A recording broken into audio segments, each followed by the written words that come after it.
Senator Pampilo Lacson is recognized.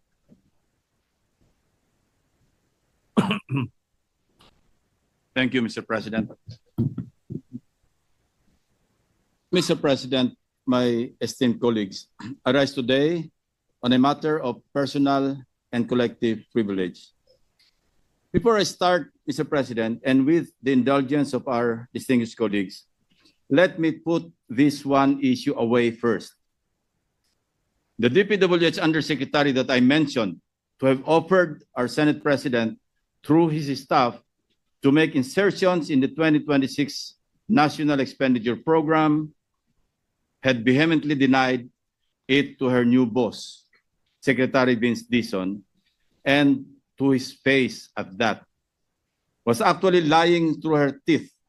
Dapat alam niya na hindi ako basta nagsasalita ng walang katibayan. Ayan po ang resibo, Mr. President, and I quote, para maisama ko po sa NEP, sir. Her words, not mine. Sabi nga ng mga abogado, res ipsa loquitur. The thing speaks for itself. I will now proceed, Mr. President.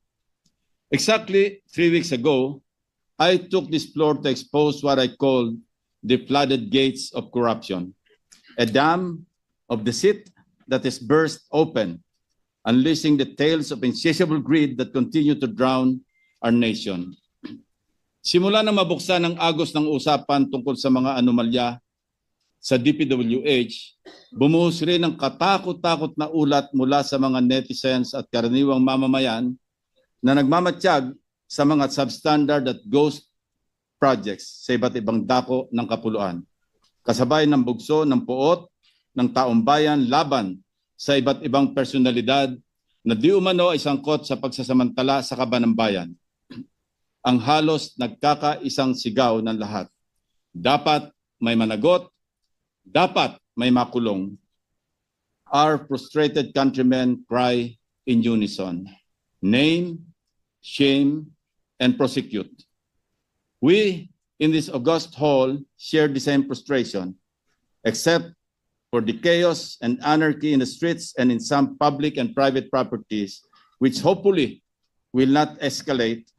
It is but right and just that we all demand that heads must roll and those responsible must be put behind bars, whichever agency or office, even those in high towers of power, they may come from. Justice must catch up with these people because enough is enough. Having said that, my office is fully committed to submit the overwhelming loads of reports we receive on substandard and ghost flood control projects to the concerned authorities in view of the forthcoming investigation by the yet-to-be constituted independent probe body. To this end, we decided not to include the same or similar anomalous flood control projects anymore in my follow-up privilege speech today.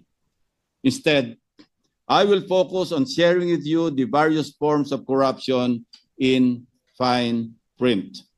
Evidence so telling that it will nail the coffin for the summary dismissal and or prosecution of these culprits with a warning that what you are about to see may be hazardous to your health in that it will make your blood boil over the maximum normal systolic and diastolic thresholds. First, how the fruits of corruption are being squandered, albeit partly by these officials, entrusted to protect people's lives and low-lying communities from the devastation caused by typhoons and low-pressure areas. And when I say partly, I do not mean paltry sums of money, Mr. President.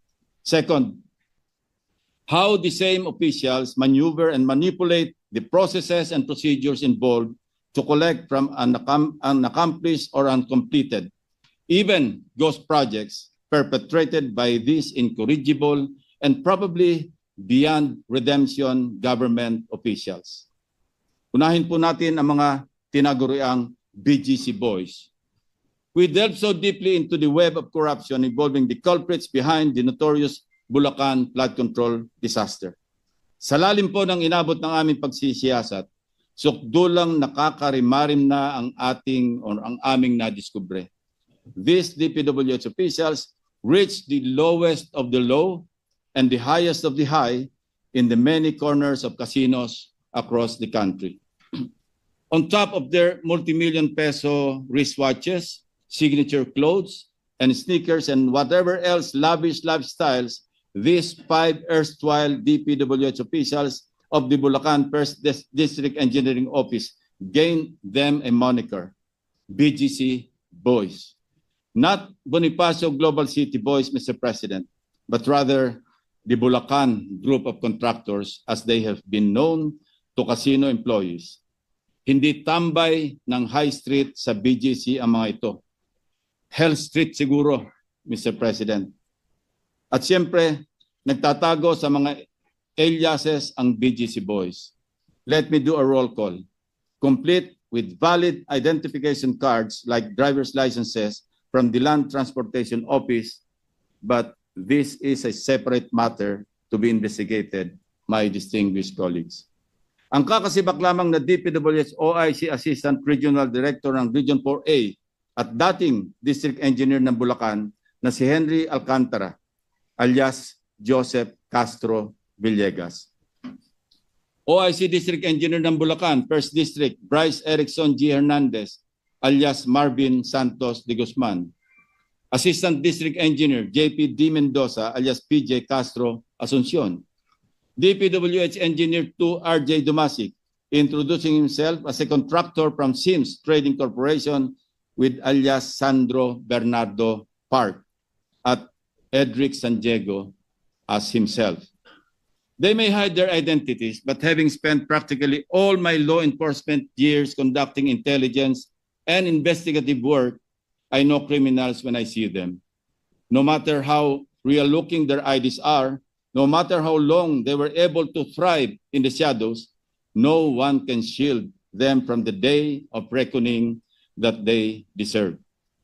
Lalong-lalo na kung lantaran at walang pakundangan na ang pagnanakaw at paglustay ng kaban ng bayan, Mr. President. Base sa mga dokumentong nakalap namin mula sa PAGCOR, malulula tayo sa laki ng halagang naging talo sa kasino ng 5 ito. 950 million in gross losses, Mr. President. Base ang mga ito sa official at validated na record mula mismo sa 13 kasino sa Metro Manila, Cebu, at Pampanga. Halimbawa, itong si former Assistant District Engineer at OIC, District Engineer Bryce Hernandez, alias Marvin Santos de Guzman, mayroong combined gross losses sa mga kasino na 435 million pesos. Halos hindi sila nagkakalayo ng OIC Assistant District Engineer niya na si JP Mendoza, alias PJ Castro Asuncion, na may 418 million pesos sa nakabuwang